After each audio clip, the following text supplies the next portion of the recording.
Hi, Matt's daughter here. I just wanted to jump in really quick and say thank you to everyone who supports the program. It means a lot. Hey, everybody, it's Matt. This is the 10-Minute Bible Hour podcast. And this week, we have embarked on a 3-day journey following in the footsteps of ancient pilgrims in the Roman Empire in the 300s AD who have decided to travel from northwest France all the way to the place where the most important story they've ever heard happened, the Holy Land, Jerusalem. They want to walk in the footsteps of Jesus, and for us to walk in the footsteps of Jesus, we're going to walk in the footsteps of these pilgrims who made this perilous journey 1,700 years ago. Now, in day one, we walked and rode with them across most of Europe. On day two of our journey, we entered the Holy Land. We explored Galilee and the area where so much of the gospel story of Jesus occurred. We made our way down to Jerusalem, and we trekked down to Jericho, and we made camp right by the Jordan River. Now, today, we're breaking camp and we're getting up, and the next stop on our itinerary is the one we've been traveling for, we've been looking for this whole time. It's the location of Jesus' baptism. With that said, I'm going to have my friend Jeff play some music.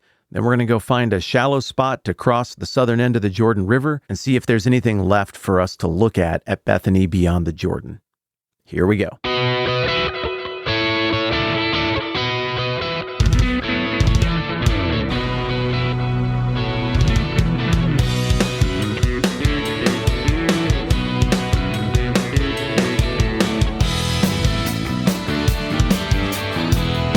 From Jericho to the Dead Sea, 9 miles. Its water is extremely bitter, where in the hole there is no kind of fish and no vessel of any kind.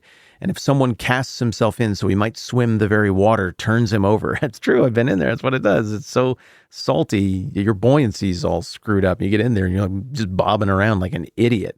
From there to the Jordan, where the Lord was baptized by John. Aha! From there to the Jordan, where the Lord was baptized by John, 5 miles.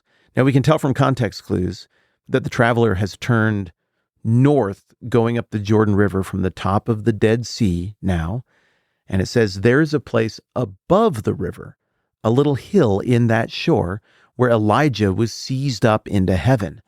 Well, now that's interesting, isn't it? I happen to have looked into this a little bit.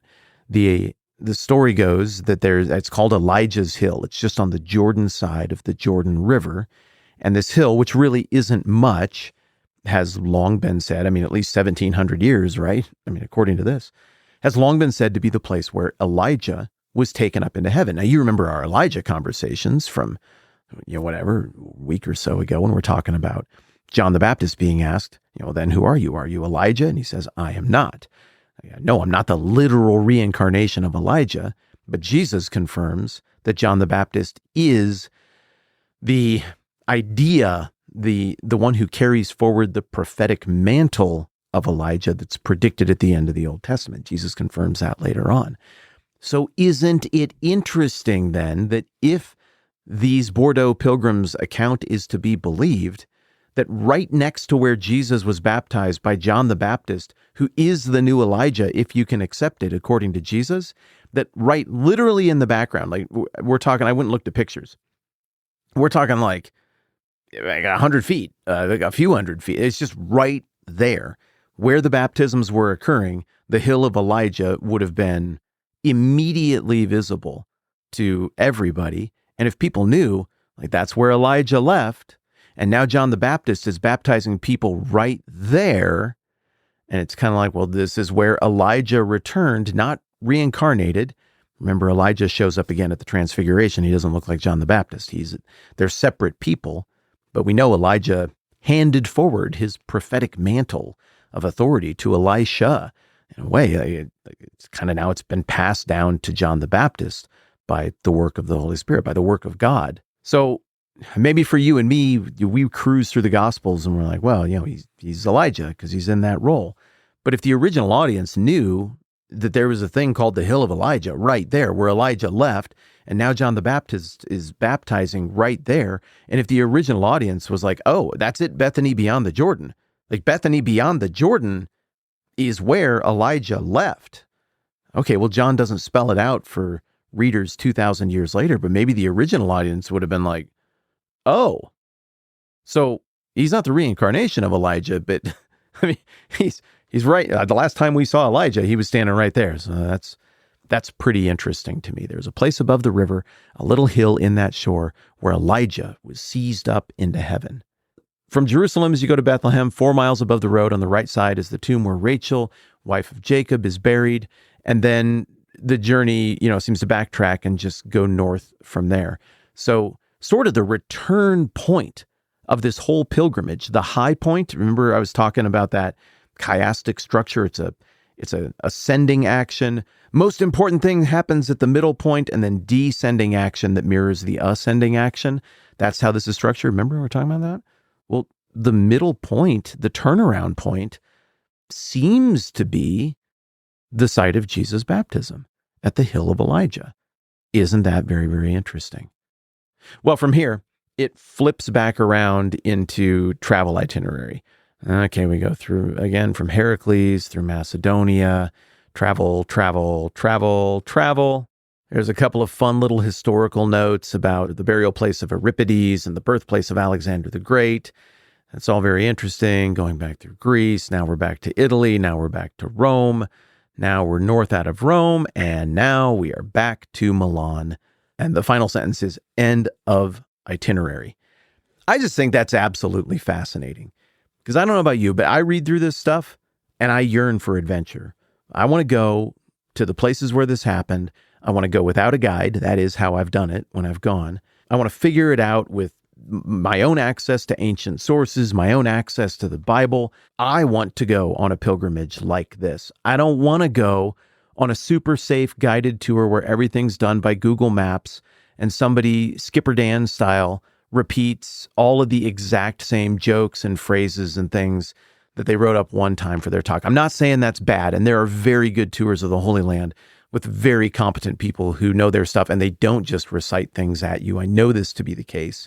But if you're like me and you've got a little bit of an adventurer's heart, I bet you're going through this itinerary with me the last couple of days and thinking, dang, that calls to me. That's pretty cool. Risk and all, going into the unknown, figuring out how to communicate with people, bumbling along, making it all work, breaking down along the way, having the adventures and the war stories of this unknown that you went and unpacked with a buddy or a couple of buddies. Man, that's cool. And then to have the culmination of all of it to be, passing. I mean, you start in a place that's very familiar, home, in this case, Bordeaux.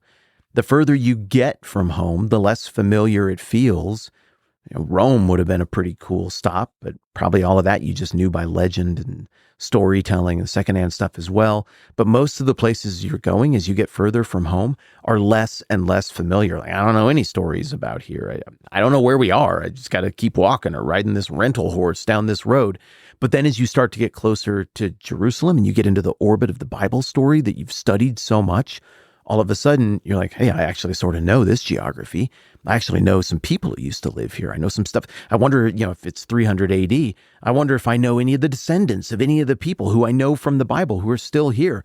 I wonder if I can talk to anybody who's, grandpa's grandpa passed down stories about the time Jesus passed through town and what that was like. So the arc of this pilgrimage that I find so enviable would be you're going from the very familiar to the less familiar, less familiar, less familiar. Whoa, now you're back into the much more familiar.